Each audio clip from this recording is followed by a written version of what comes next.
Welcome to Southeastern 14, where we continue our previews of the 2023 baseball season. Today we get to Ole Miss, the defending national champion, which had a season that almost defies explanation. At one point, you thought Mike Bianco, its coach, was going to be fired. You thought Ole Miss was going to miss the NCAA tournament. Instead, Bianco back for another year. Ole Miss wins the whole thing, goes on a crazy run in the postseason, discovers some pitching in Omaha, and here are the Rebels, like a consensus top 10 team, pretty much everywhere I look, and maybe a chance to run it back here. Yeah, I mean, look, anytime you can you can finish the season the way they did last year, I think it's it accounts for something because obviously there's always a break between the end of one season and to the next, but still, to accomplish what they accomplished and to kind of see the roster that they have in place, as the defending national champions, yeah, there's no reason to believe they can't be a team that could possibly do it again. Because if you just look at it in the SEC pecking order, yes, we've talked about before that a lot of people are going to have LSU at the top. They're going to have Tennessee right there, but Ole Miss is right there too because they are the defending champ. And again, when you kind of break down the roster, which we will do, um, there's plenty of reason to believe that they will be back in Omaha and have a chance to win another one. So Well, it starts with the lineup, and Ole Miss lost some things. Tim Elko, who'd been the heart and soul of that program, it lost Hayden Dunhurst behind the plate, who was outstanding catcher, especially on the defensive side.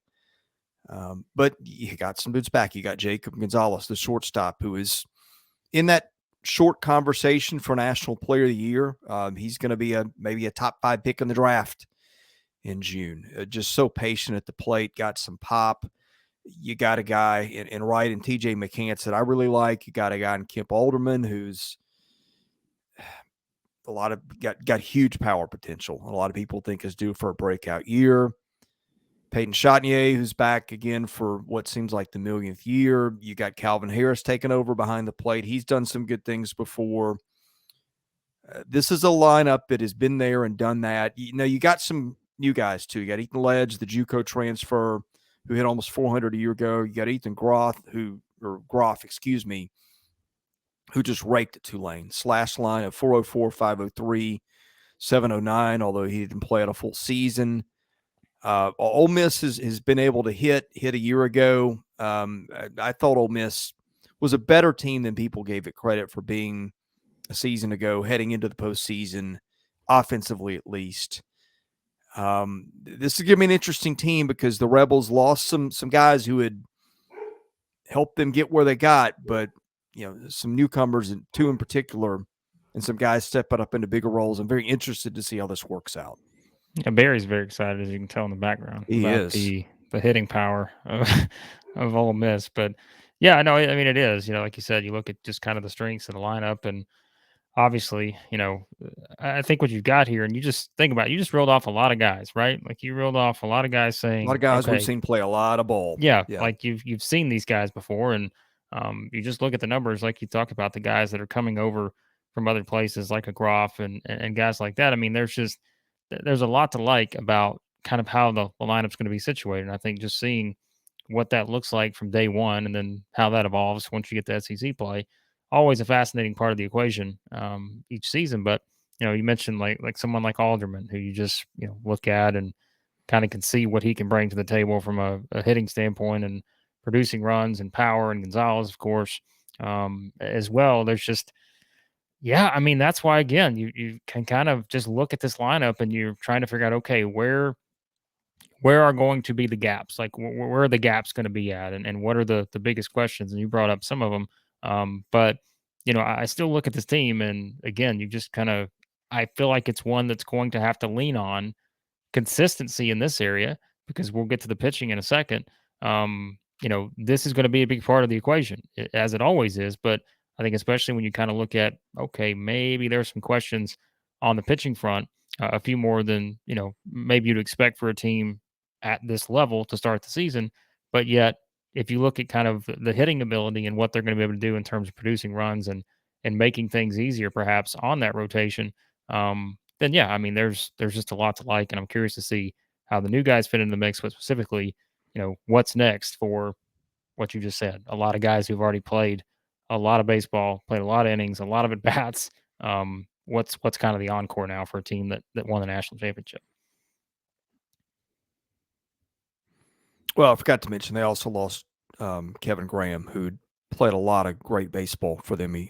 Although he missed some time a year ago, which really hurt them in the regular season. But Graham was just so consistent for them across his career. A couple things to note: losing Dunhurst hurts, but Calvin Harris had a 917 OPS, hit better than Dunhurst, so they probably get a hitting upgrade behind the plate. Although defensively, I don't know that it'll be that. I haven't seen him play enough behind the plate to know. I'm just speculating because Dunhurst was so good. The other thing, you don't see this, Blake, much. Jacob Gonzalez last year walked 50 times, struck out 32, and hit 18 home runs. You rarely see that hitting profile in a player. And I watched the College World Series a year ago, and I had it on the ump cam a lot. Was watching that one. You could see what the umpires were seeing as the ball crossed the plate. Watching Gonzalez, his approach at the plate and just how he went at it and just not swinging at bad pitches. I mean, he just had an incredible ability to tell if something was going to be an inch or two off the plate and lay off. That kid, when you really dig in and watch him, you understand why it is so special.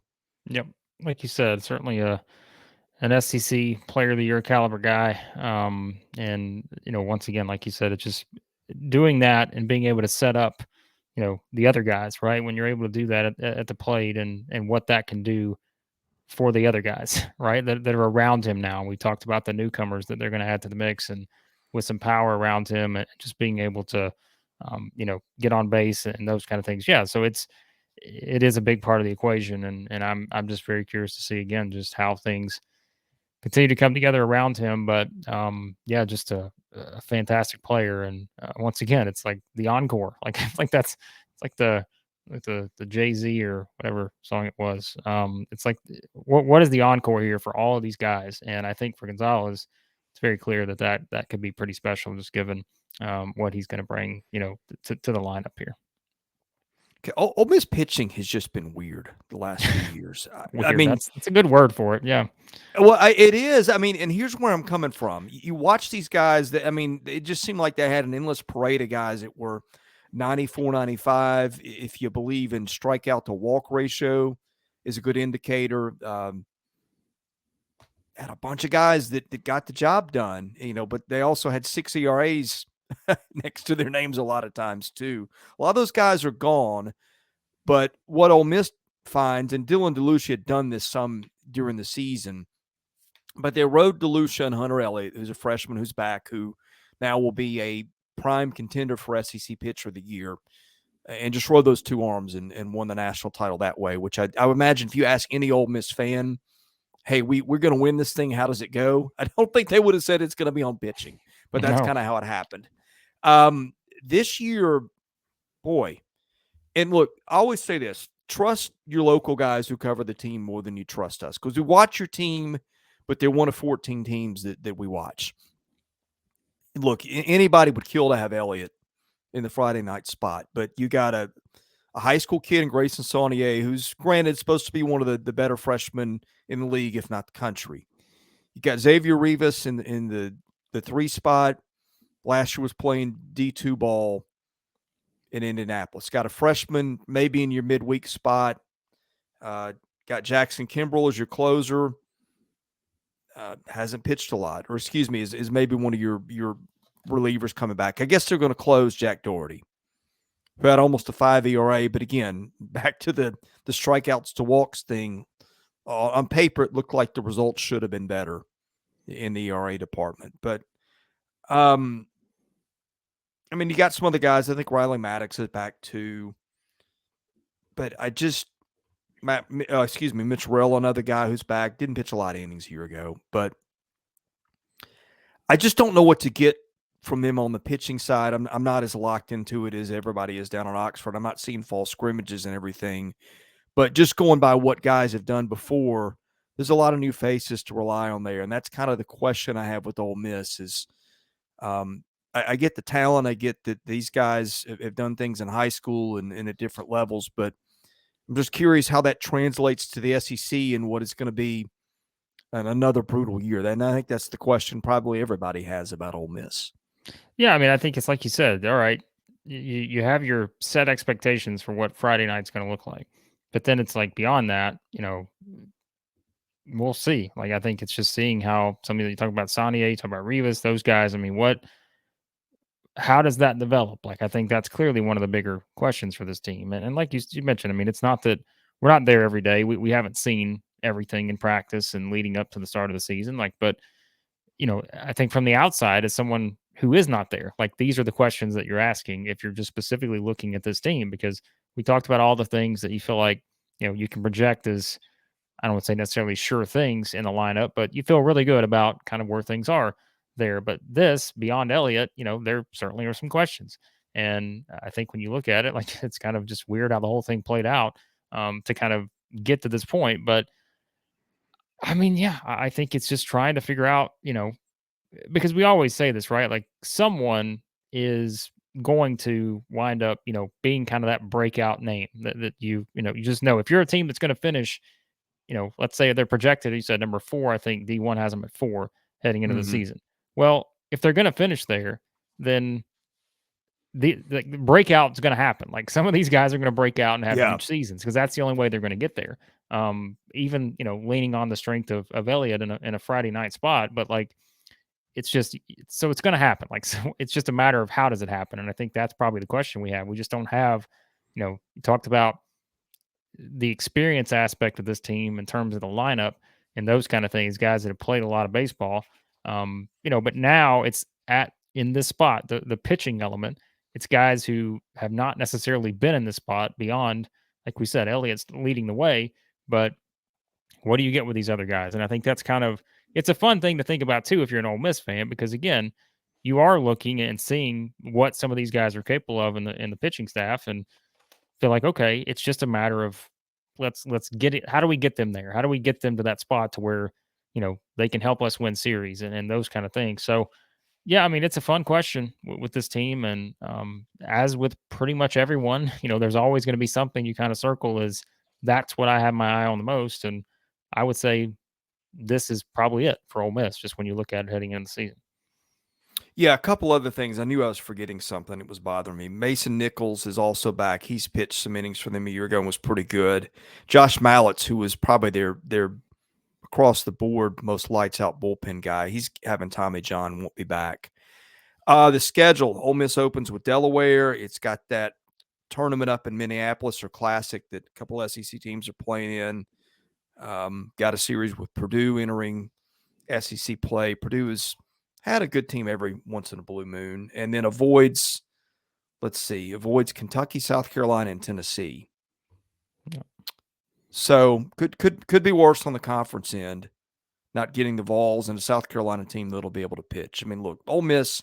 The thing that I've always said about Mike Bianco, I thought he was kind of underrated, and I always felt like Ole Miss had been there so many times, and I know that the big thing that fan base held against him, and I'm not judging here, was lack of being able to get to Omaha. I mean, Ole Miss had been so consistent, though, Blake. I mean, to get to the tournament almost every year, to host as many times as they did, you kind of felt like at some point, just due to dumb luck, it was going to click for them one year, and lo and behold, it was the same year that they nearly fired him. So Like it's hard to find consistency in this league. Like it just think is. about how tough it is, right? Like just so like if you're bouncing up and down every now and then in terms of, where you finish each year, it's just it's a product of the league.